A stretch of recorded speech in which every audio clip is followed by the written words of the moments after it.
Ngaji Singkat Yuks.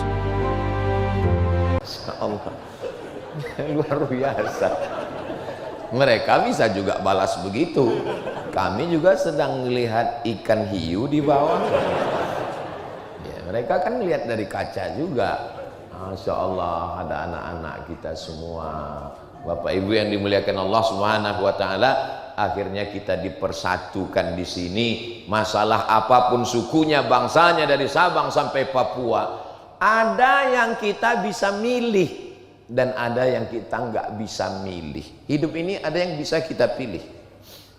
Subuh ini mau sholat di masjid atau sholat di rumah, itu bisa milih atau nggak bisa? Bisa. Saya bangun cepat, saya mau ke masjid, ya. Saya terlambat, saya di rumah. Itu kita bisa milih. Tapi ada yang hidup ini kita nggak bisa milih. Menjadi orang Melayu datang dari Pulau Sumatera, itu bisa milih atau enggak? Nggak bisa. Karena nggak ada malaikat bawa kertas multiple choice.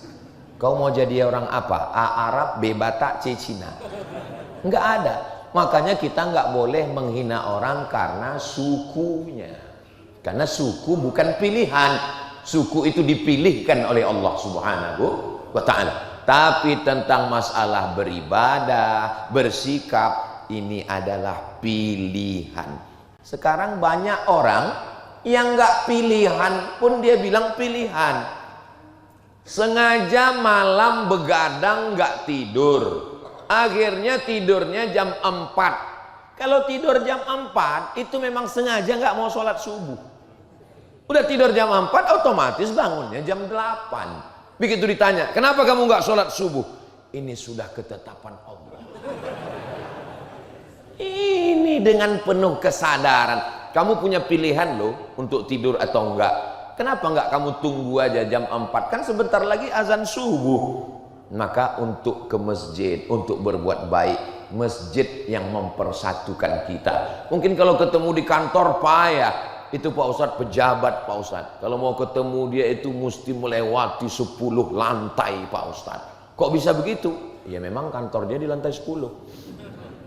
Tapi kalau ketemu di masjid Pak Ustadz, Assalamualaikum warahmatullah, Assalamualaikum warahmatullah, bisa ketemu langsung. Assalamualaikum Pak.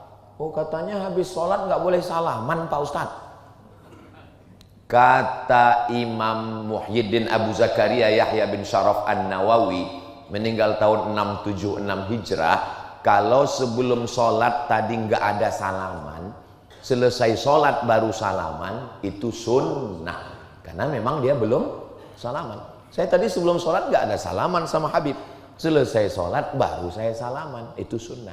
Tapi kalau sebelum sholat udah salaman, habis sholat salaman lagi, itu namanya mubah. Bisa diingat?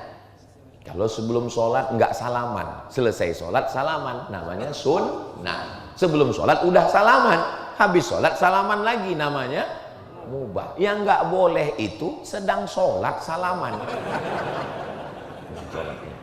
Sehat Pak Kapolsek? Saya nggak boleh. Di sinilah kita ketemu polisi, ketemu tentara. Coba kalau di kantor, polisi tentara di depan. Pas di sini, tentara di belakang. Babinsa. Hai Pak Babinsa. Masya Allah. Pak Babinsa, kami yang bukan TNI, kami yang bukan tentara ini, bangga melihat kalian sholat di sini.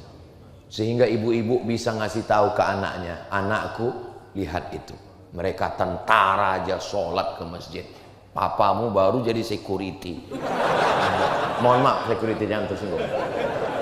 Saya khawatir juga nanti disomasi sama Ustaz. Soalnya sekarang ngomong nih mesti hati-hati juga. Tolong admin sebelum di-upload di-edit dulu. Nanti pas saya ngomong tit, banyak tit-titnya nanti. Begitulah kita dipersatukan di sini. Mau aparatur negara, mau pejabat, semuanya sama di hadapan Allah Subhanahu wa Ta'ala. Makanya namanya masjid. Bahasa Arab itu selalu ada akar katanya 3 huruf. Masjid, sajadah, masjid. Alasnya karpet, sajadah. Masjid itu dari kata sajadah. Padahal kita lebih lama berdiri. Qiyam, qoma, mestinya maqam. Tapi kenapa disebut masjid? Padahal sujudnya tidak lebih lama daripada berdirinya, lebih lama tegaknya daripada sujudnya. Tapi kenapa yang dipakai masjid? Karena ketika kita di masjid, semua kita menempelkan keningnya ke lantai. Bukan berarti mentang-mentang pejabat, orang kaya nggak mau ditempelkannya keningnya ke dinding.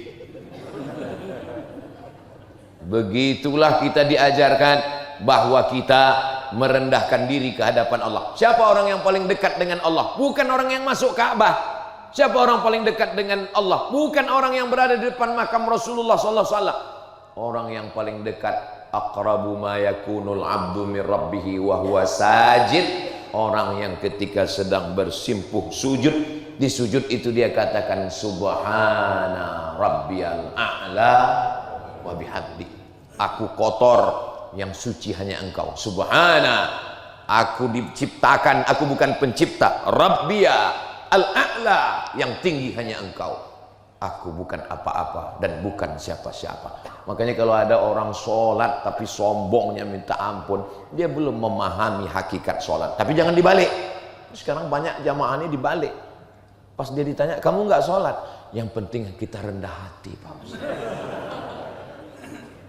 Kurang rendah hati apalagi Nabi Muhammad sallallahu alaihi wasallam, tapi beliau tetap sholat. Nah, ini jangan sampai kita salah memahami ini. Masjid bukan hanya tempat bertemunya umat, masjid tempat bertemunya peradaban. Ini apa namanya ini? Ini namanya, saya jawab sendiri, Kubah ini namanya. Apakah Masjid Nabawi itu ada kubahnya? Enggak ada. Masjid Nabawi itu tiangnya batang korma, atapnya pelepah korma. Enggak ada bangunan melengkung di atas. Jika tidak ada zaman Nabi berarti bid'ah. Berarti kubah bid'ah ini. Enggak ada zaman Nabi. Dari mana datang arsitektur bangunan melengkung ini? Bangunan atap melengkung diciptakan oleh Kaisar Bizanti yang punya kerajaan namanya Bizantium. Mana contoh bangunan Bizantium yang masih ada tegak berdiri sekarang? Itulah dia bangunan terbesar di Konstantinopel yang dibangun oleh Kaisar Konstantin. Lalu kemudian datang Muhammad Al-Fatih, dirobahnya kota itu menjadi kota Islam. Bahasa Turkinya Istanbul. Dan bangunannya, insya Allah panjang umur, nanti kita umroh bersama Ustaz Abdul Somad, mampir di Istanbul insya Allah. Ongkos tanggung masing-masing. Nanti kita sampai di bangunan Konstantinopel itu, kita akan melihat bagaimana batu-batu disusun melengkung, karena susunannya batunya besar di atas kecil di bawah, sehingga dia nggak jatuh. Sehingga itulah arsitektur bangunan dengan atap melengkung. Apa manfaatnya dengan atap melengkung? Karena dengan atap melengkung otomatis nggak ada tiang di tengah. Karena nggak ada tiang di tengah, maka sopnya tidak putus. Kira-kira baik atau nggak baik? Baik. Kalau baik boleh diambil? Boleh. Namanya bid'ah yang baik, bid'ah hasanah.